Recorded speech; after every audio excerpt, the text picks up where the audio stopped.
ક્રિયાપદ, ક્રિયાપદ એટલે વર્બ, વર્બ એટલે હા એમ, બરોબર છે. અને એનું લિસ્ટ મેં તમને આપ્યું તું છે કે ખોવાઈ ગયું છે ને? અચ્છા, હાચવીને રાખ્યું છે, ઓકે. પછી એક વાર જોયું કે આમાં કેવા શબ્દો છે? નહીં ને? ના ના, એ તો નથી જ જોવાનું આમ, હે બસ એ જ આજે ખબર પાડી દો. જો લાવો મને એક પેજ, તમારું તો મતલબ રામ ભરોસે જ છે. હા, તમે બાજુમાં જોજો. હવે આ લિસ્ટને હું થોડું પહેલા ઇન્ફોર્મેશન આપી દઉં, કારણ કે આનો ઉપયોગ હવે પછીના લેક્ચરોમાં ખૂબ જ થવાનો છે, બરોબર છે. ચલો હવે ધ્યાન રાખજો, ક્રિયાપદ એટલે કે વર્બ બીજું કઈ નથી, એક શબ્દની વાત થાય છે. શબ્દ એટલે શું? તો કે કોઈ પણ પ્રકારનો એવો શબ્દ કે જે એક કામ દર્શાવતો હોય. શું દર્શાવતું હોય? કામ. જેમ કે ખાવું, ખાવાનું કામ. પીવું, પાણી, પીવાનું કામ. જવું, જવાનું કામ. હું એમ કહું પેન, એ કોઈ કામ છે? નહીં, એક નામ છે. તો નામ હોય, ક્રિયાપદ હોય, આવું અલગ અલગ હોય. હવે આ વાત કરવી છે ક્રિયાપદની. હવે ક્રિયાપદ આમ તો હકીકતમાં છે ને, જો હું જે વસ્તુ સમજાવું છું એ શું કામ, કારણ કે આ તમને બધું મગજમાં ઉતરે ને એટલા માટે. તમે ઘણા બધા કન્ફ્યુઝન હોય, જો હમણાં બધા કન્ફ્યુઝન ક્લિયર કરો, થોડીક વાર માટે અહીંયા ધ્યાન આપજો, ઓકે. હવે આમ ક્રિયાપદને છે ને બે ભાગમાં વહેંચવામાં આવ્યા છે. એક જેને કહેવાય છે નિયમિત ક્રિયાપદો. કેવું કહેવાય? નિયમિત ક્રિયાપદો, નિયમિત ક્રિયાપદો. અને બીજું એક કેવું કહેવાય છે? તો કે અનિયમિત ક્રિયાપદો કહેવાય. શું કહેવાય? અનિયમિત ક્રિયાપદો. હવે ક્રિયાપદો એટલે બે ભાગમાં વહેંચવામાં આવ્યા. શું કામ બે ભાગમાં વહેંચવામાં આવ્યા એ તમને હમણાં કહું. હવે પહેલા તો આ શું નિયમિત જ શું કામ, અનિયમિત શું કામ? ભણવા ગયા છો ને બધા? હવે આપણે જ્યારે ભણવા જતા ત્યારે આપણા સાહેબ કહેતા હતા કે ભાઈ આ છોકરો છે ને નિયમિત, કાંઈ ઘટ. નિયમિત સ્ટુડન્ટ કોને કહેવાય? જો ટાઈમ ટુ ટાઈમ આવતા હોય, કોઈ દી રજા ન પાડતા હોય, એટલે જ કહું છું. હા, જેને જ્યાંના નિયમો બનાવેલા હોય, નિયમોનું પાલન કરતા હોય એને નિયમિત કહેવાય. આટલું ખબર પડે, ઓકે? તો એને નિયમિત કહેવાય. અનિયમિત બધા આપણે જે કંઈ ઘણા આવી જાય કે ભાઈ આપણે નિયમિત હતા કે અનિયમિત, તમે તમારી અંતરાત્માને પૂછી શકો છો કે આપણે શેમાં હતા. હવે અનિયમિત એટલે એને નિયમો લાગુ પડતા જ ન હોય. સાહેબે ભલે નિયમ બને એવું પ્રેક્ટિસ કરો, આપણે નહીં કરવાની.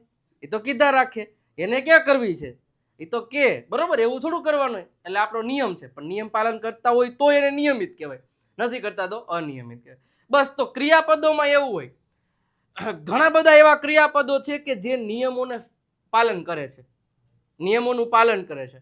ઘણા ક્રિયાપદો એવા છે કે એમાં નિયમોનું પાલન નથી થતું. ફોર એક્ઝામ્પલ જો હું તમને એમ કહું ને, હા, એમાં પેલા હું તમને એના સિવાય બીજી એક વસ્તુ તમને સમજાવી દઉં, પછી એ બે સમજાવું. હવે વર્બ, આને શું કહેવાય ગુજરાતીમાં? હા, ક્રિયાપદ કહેવાય. હા, વાહ, સરસ, ક્રિયાપદ. ઓકે. હવે સાહેબ આમ ક્રિયાપદના છે ને ઘણા બધા અલગ અલગ એના રૂપ આવે, બરોબર છે? 5 પ્રકારના અલગ અલગ રૂપ આવે, જેમાં એક છે ને વર્તમાન કાળનું રૂપ કહેવાય. વર્તમાનનું રૂપ કહેવાય, જેને બેઝ ફોર્મ અંગ્રેજીમાં કહેવામાં આવે છે. શું કહેવામાં આવે છે? Base form. આવું તમારે કાંઈ યાદ રાખવાનું નથી, પણ હું તમને, તમે સાંભળ્યું ને V1 V2 આવું સાંભળ્યું છે. હવે એને V1 ને શું કામ કીધો, V2 શું કામ કીધો, V3 શું કામ કીધું, એ હું તમને સમજાવું છું કે યાદ રહી જાય એટલા માટે. બાકી આવું કંઈ યાદ નથી રાખવાનું. બીજું હોય ભૂતકાળનું રૂપ. પેલું કેવું હોય? વર્તમાન કાળનું રૂપ. બીજું કેવું હોય? ભૂતકાળનું. અને ત્રીજું કેવું હોય? નો હોય, ભૂત કૃદંતનું રૂપ હોય, ભવિષ્યનું હોય જ નહીં. ઓકે, ભૂત કૃદંતનું રૂપ. મને ખબર જ હતી બોલશો તમે. ઈ જ સમજાવું હમણાં, ઈ જ સમજાવું. ઓકે, હવે અહીંયા ધ્યાન રાખજો. વર્તમાન કાળનું રૂપ એને આપણે આપી દઈએ એકડો. શું આપી દઈએ? પછી ભૂત આવે તો ભૂતને આપણે આપી દઈએ બગડો. શું આપી દઈએ? ભૂત કૃદંતને આપી દઈએ તગડો. એ શું કહેવાય પછી કહું. હવે આપણે તમને યાદ કરો, આ સબ્જેક્ટનું શોર્ટ ફોર્મ શું થાય? એસ. ઓબ્જેક્ટનું શોર્ટ ફોર્મ શું થાય? ઓ. તો એવી રીતે વર્બનું શું કરશું આપણે? વી. હવે આપણે હું ગમે ત્યાં વી લખું એટલે કાંઈ નહીં, વિજય સર થાય ઘણી વાર, એવું થોડું છે. પણ ક્રિયાપદના અર્થમાં હું વી લખું એટલે વર્બ થાય. થાય કે ન થાય? ક્રિયાપદ, ક્રિયાપદ થાય ને. હવે ક્રિયાપદમાં જો એકડો એટલે હવે વી ની બાજુ વન મૂકવું એટલે આ શું થઈ ગયું? ક્રિયાપદનું વર્તમાનનું રૂપ. પછી બગડો મૂકી દઉં તો ક્રિયાપદનું ભૂતકાળનું રૂપ. પછી તગડો મૂકી દઉં ક્રિયાપદનું ભૂતકૃદંતનું રૂપ. એ ભૂતકૃદંત શું છે એ હમણાં સમજાવું છું.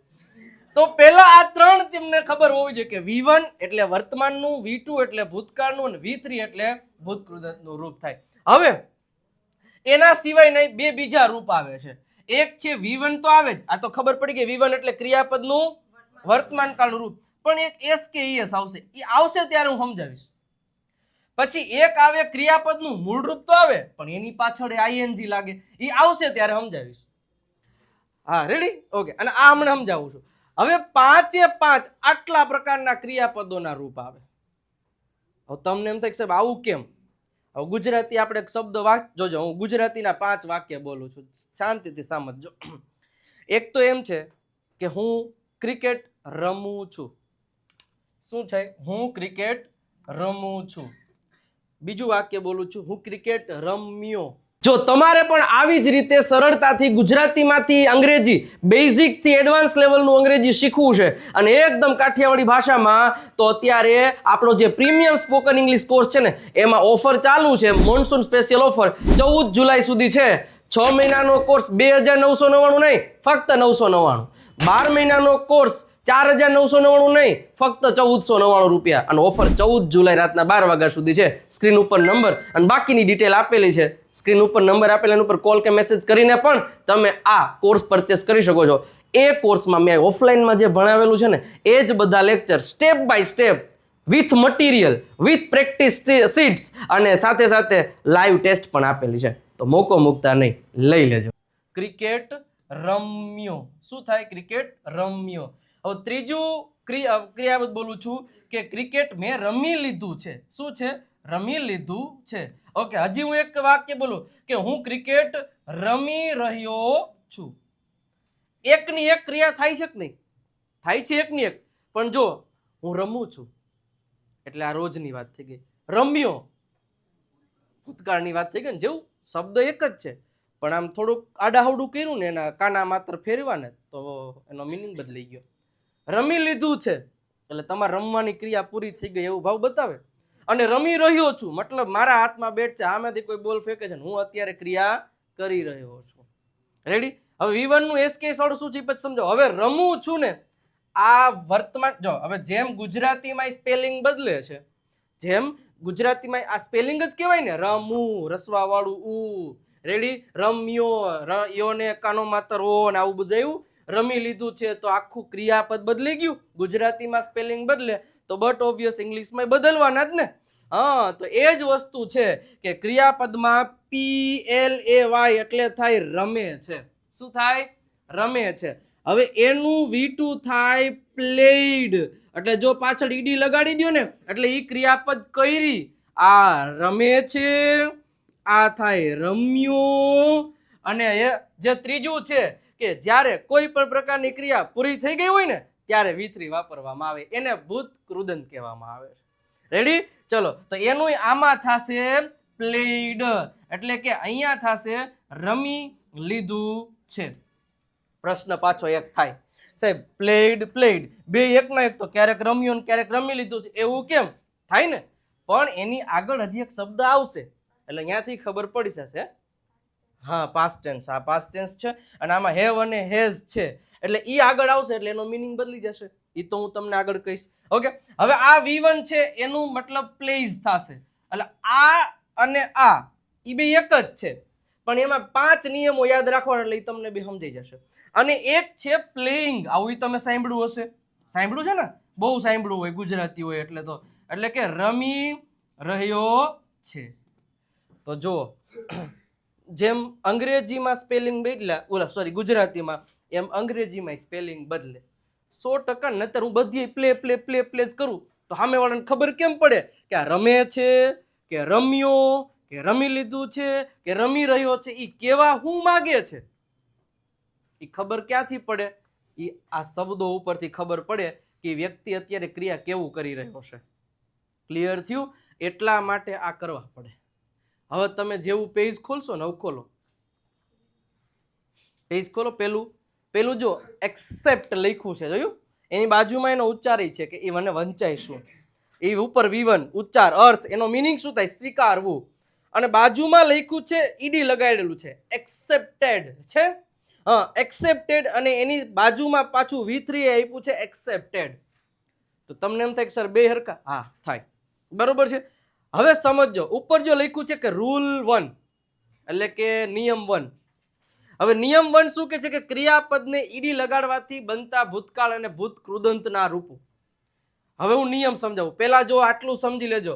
એક હોય, હવે જો આ મેં તમને કીધું, એક V1 હોય, એક V2 હોય, એક V3 હોય, એક V1 નું SKS વાળું રૂપ હોય અને એક V1 નું ING વાળું રૂપ હોય. બસ ક્રિયાપદના આટલા અલગ અલગ એના અવતાર છે. કેટલા અવતાર છે? 5 અવતાર છે. હવે 5 અવતારમાંથી કયો અવતાર ક્યારે વાપરવો એ આવડી ગયું એટલે જીવનમાં બેડો પાર. રેડી? અને એ આપણે 1 by 1 શીખશું. જેમ કે એમિઝાર મૂકતા આવડું, ક્યારે મૂકવાનું વર્તમાન કાળમાં? ડોન્ટ હેવ એટલે હા, ખાલી મારી પાસે થોડું થાય, પાસે નથી, હું ક્યાં આઈ ડોન્ટ હેવ બોલ્યો. ડીડન્ટ હેવ એટલે વિલ નોટ હેવ એટલે આઈ વિલ હેવ. પછી આઈ હેડ. તો કેમ ખબર પડવા માંડી કે હેડ એટલે હતું પાસે, વિલ હેવ એટલે પાસે હશે, વોઝ વર એટલે હતો હતી હતા. તો બસ એ જ રીતે આ આપણે જેમ જેમ ટોપિક ચાલુ કરશું એટલે એ ખબર પડશે કે આવો શબ્દ અહીંયા આમ મૂકો એટલે એ આવું થાય. રેડી? એ બધું સ્ટેપ બાય સ્ટેપ આવશે. એટલે હું તમને અત્યારે ખાલી સમજાવું કે ક્રિયાપદના અલગ અલગ 5 અવતાર છે. Do you understand? ઓકે, ચાલો. હવે આપણે આખું લિસ્ટને એકવાર તમને સમજાવી દઉં. જો કે લિસ્ટને કાંઈ, આ તો લખવા માટેનું તમને સમજાવું. હવે પહેલા જુઓ, પહેલો રૂલ જોવો, બીજો રૂલ જોવો, ત્રીજો રૂલ જોવો, ચોથો રૂલ જોવો અને 5મો રૂલ જોવો. એ બધાયમાં કેવું છે તમે જુઓ કે ક્રિયાપદનું જે મૂળ રૂપ હોય ને, જેમ કે અહીંયા ક્રિયાપદનું મૂળ રૂપ છે એક્સેપ્ટ. હવે આ જ ક્રિયાપદના મૂળ રૂપમાં આ V1 છે. રેડી? આ એનું V1 છે, આ ધ્યાન આપો થોડીક વાર માટે પ્રોપરલી. ઓકે, આ V1 છે. હવે એ જ V1 તમે લખી દો, એ જ V1 તમે લખી દો અને પાછળ ડી કે ઈડી કે આઈઈડી લગાડી દો એટલે ઈ એનું શું થઈ જાય? ભૂતકાળનું રૂપ થઈ ગયું V2. અને સેમ ઈનું ઈ જ એનું V3 પણ થાય. શું થાય? V3 પણ થાય. તો જેટલા ક્રિયાપદો એવા છે, સાંભળજો.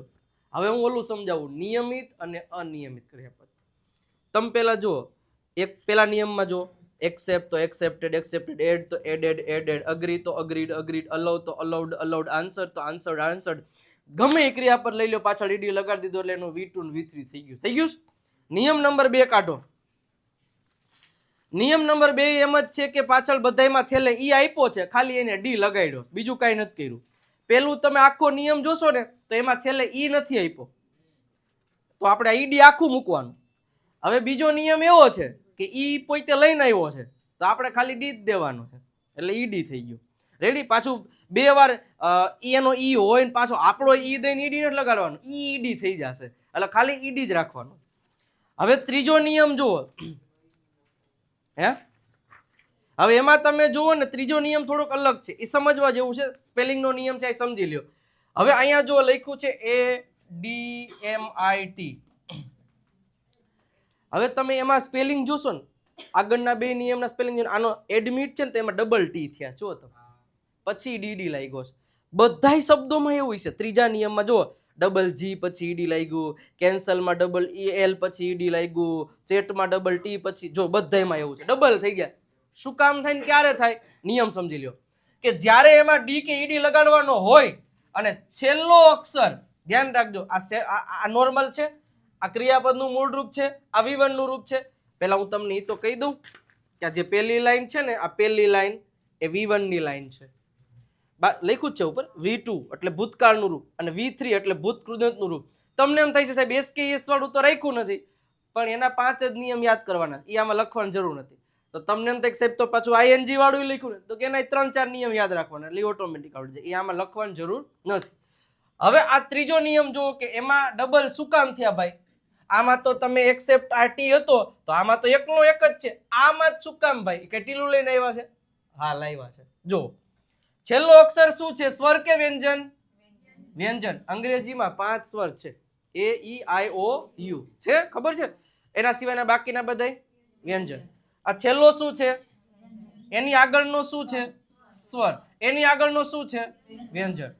હવે ધ્યાન રાખવાનું કે આ ડબલ વાળું છે ને એ પહેલા તો મિનિમમ 3 અક્ષરનો તો ક્રિયાપદ હોવો જ જોઈએ, તો જ આ નિયમ લાગુ પડે. અને એ 3 અક્ષરમાં છેલ્લા 3 અક્ષર જોવાનું. છેલ્લો વ્યંજન, એની આગળનો સ્વર અને એની આગળનો વ્યંજન. એટલે બે વ્યંજનની વચ્ચે એક સ્વર ભાઈ બેઠા હોય, બે વ્યંજનની વચ્ચે એક સ્વર ભાઈ બેઠા હોય ને એમાં તમારે ઈડી લગાડવાનું થયું તો આ જગતની માલિપા આ છેલ્લો અક્ષર ડબલ થઈ જાય અને પછી ઈડી લાગે. બરોબર છે?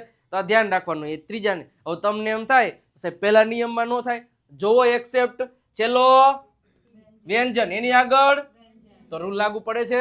નથી લાગુ પડતો. હવે એમાંય ત્રીજો નિયમ જો, સોરી બીજો નિયમ છે, એમાં તો છેલ્લો સ્વર છે, ત્યાંથી જ પતી ગયું, કારણ કે બધામાં ઈ છે. છેલ્લો સ્વર એની આગળ સોરી છેલ્લો વ્યંજન એની આગળ સ્વર એની આગળ વ્યંજન, બે વ્યંજનની વચ્ચે એક સ્વર હોય ને એમાં ઈડી લગાડવાનું થાય ત્યારે ડબલ થાય. આટલું ક્લિયર? આ લખવા બાબતે હોય, બાકી કઈ ધ્યાનમાં નથી રાખવાનું. રેડી? તો ચોથો નિયમ જો. રેડી? મને ખબર જ હતી કે હમણાં પૂછશે, જોઈ લે છે પાછળનો વ્યંજન આગળ બે સ્વર સ્વર જોઈ લે. ચોથો નિયમ આખો એવો. રેડી? તો એમાં ખાલી ઈડી લગાડવાનું, બીજું કાંઈ નહીં. પેલો ઈડી, બીજો ખાલી ઈડી, ત્રીજો ડબલ થઈને પછી ઈડી અને ચોથો તો ખાલી ED. Ready?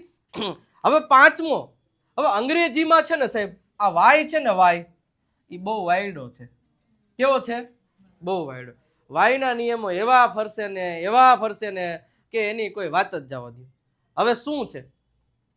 For example CRY, cry એટલે શું થાય? રડવું.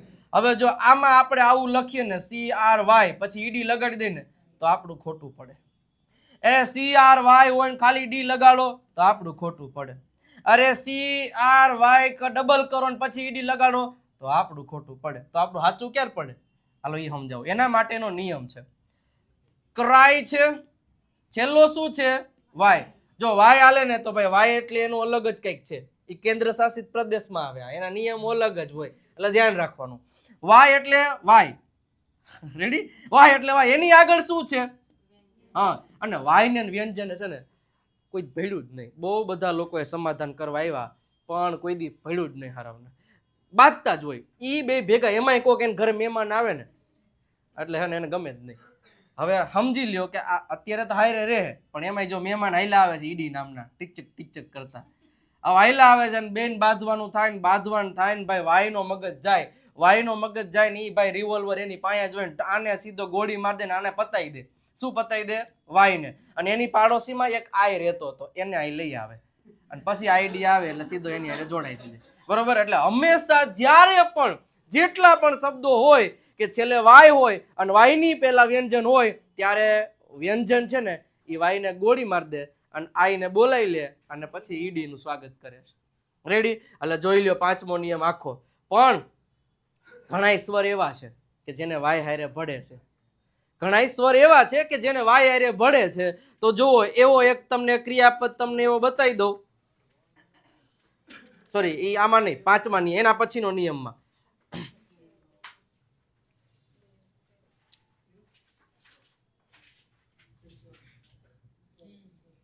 ઈશ્વર વાળું છે. જો હવે તમને એમ થાય કે વાય હોય ને વાયની પહેલા વ્યંજન હોય તો વાયને ગોળી મારીને લાગે, પણ વાયની પહેલા સ્વર હોય તો PLA વાય, તો વાયને સ્વરને સારું ભળે પાછું. એને તો એવી દોસ્તી ને કરણ અર્જુન જેવી, એટલે એને કાંઈ ફેર ન પડે. એસ આવે તો બધા હળી મળીને ખાય. રેડી? એટલે વાયની પહેલા સ્વર હોય ત્યારે કાંઈ ન થાય. એસ સોરી ઈડી હા ઈડી સોરી ઈડી એમ નામ જ લાગે, એને કાંઈ ફેર. પણ વાયને વ્યંજનને ભળતું નથી. પણ હા ઘણા સ્વર એવા છે બે ત્રણ કે આમાં તમને એનું ઉદાહરણ આપ્યા છે કે અમુક વખતે એને નથી ગમતું અમુક સિચ્યુએશનમાં. જો એમાં છે એક PAY. હવે તમને એમ થાય કે વાયની પહેલા તો સાહેબ ઉપર હો, અહીંયા ઉપર છઠ્ઠા નિયમની ઉપર PAY છે તો ઈડી થવું જોઈએ ને, કારણ કે વાયની પહેલા સ્વર છે. તમે જો પણ અપવાદ છે, એની પાછળ આઈડી જ લાગે છે, વાયને દૂર કરીને આઈડી. બરોબર છે? ઓકે. પછી એક તમે દેખાડું તો SAY જુઓ. હા SAID થાય છે. રેડી? ઈ એક અપવાદ છે. એક હજી આ બાજુ પાછળ છે પાંચમા નિયમમાં ત્રીજું ચોથું લે, LAY, તો એમાંય પણ આઈડી થાય. તો એ ધ્યાન રાખવાનું છે એટલું, બીજું કાંઈ આપણે ધ્યાન રાખવાનું નથી.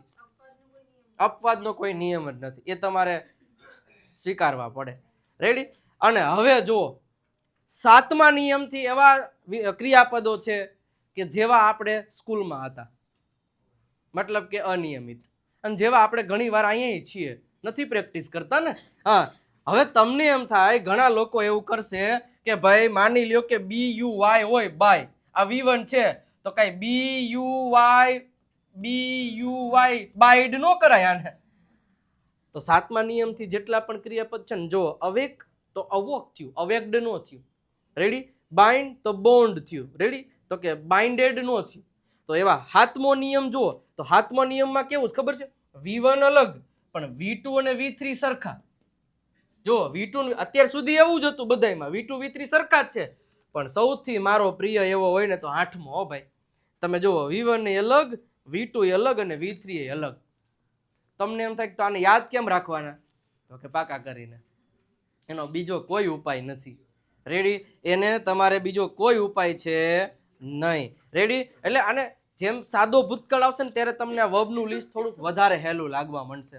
પણ હવે આજથી તમને હું પહેલા કહી દઉં છું કે જે પહેલી લાઈન છે ને, પહેલી લાઈન એ આવતીકાલે તમે જે કરો એ બે ખાવાનું ન બનાવો તો કાંઈ નહીં, રસોઈ બહારથી લઈ આવજો, સ્વિગી ઝોમેટો કરી દેજો. બાકી પહેલી લાઈન મારે સાતમો નિયમ અને આઠમા નિયમની તો કાલે આવડતી જ હોવી જોઈએ. જાજા નથી, એમાંય અડધા તો તમને આવડે છે. બાય એટલે ખરીદવું, થિંક એટલે પ્લે એટલે આવા ઘણા બધા એવા શબ્દો છે કે 80% જ તમને આવડતા છે, ખાલી 20% જ કરવાના છે. હા, ખાલી સાતમો ને આઠમો, અને એમાંય પહેલી લાઈન, બીજી લાઈન નહીં. હા, બસ એ જ. અને હા, પાછું એને બાજુમાં ગુજરાતી રહ્યું ખબર હોવી જોઈએ કે ભાઈ એક્સેપ્ટ એટલે સ્વીકારવું થાય. ખાલી કી છે હા, પાછા કાલ કરીને આવશે, હા સાહેબ બોલો, હા પછી કી છે ગેટ, ગુજરાતી તમે પહેલી લાઈન કીધી હતી તો મેં ગેટ, બોલો ગેટ. હા, હોલ્ડ તમે કીધું તું પહેલી લાઈન, તમે ત્રીજી તો બોલ્યા જ નતા. એટલે આ જે છે ને આનું ગુજરાતી શું થાય છે ને, બાય એટલે ખરીદવું, એમ પહેલી લાઈન આવડતી હોવી જોઈએ. જાજા નથી ને, થોડાક જ છે. હવે શું જાજા છે? અચ્છા હાલો હાલો, કાંઈ વાંધો નહીં. ગુજરાતીઓને ડિસ્કાઉન્ટ જોતું હોય, આઠમો નિયમ નહીં, ખાલી સાતમો નિયમ પણ એમાં હાલશે નહીં જરાય કાલે, બરોબર છે? અને જો કાલ નહીં આવડે તો સોતરા કાઢ નાખજો. હે, ફોન કરીને પૂછીશ, હાલો મને હાથમાં નિયમ નો જો, એ તો તમને અત્યારે કીધું એટલે એરપોર્ટ. ઓકે, વાંધો નહીં, ચાલો તો આવીને પેલા તમને જ પૂછી લઈશું. બસ ગણીએ લીધા. 42 માંથી તને 40 તો આવડતા છે, ખાલી 2 જ કરવાના.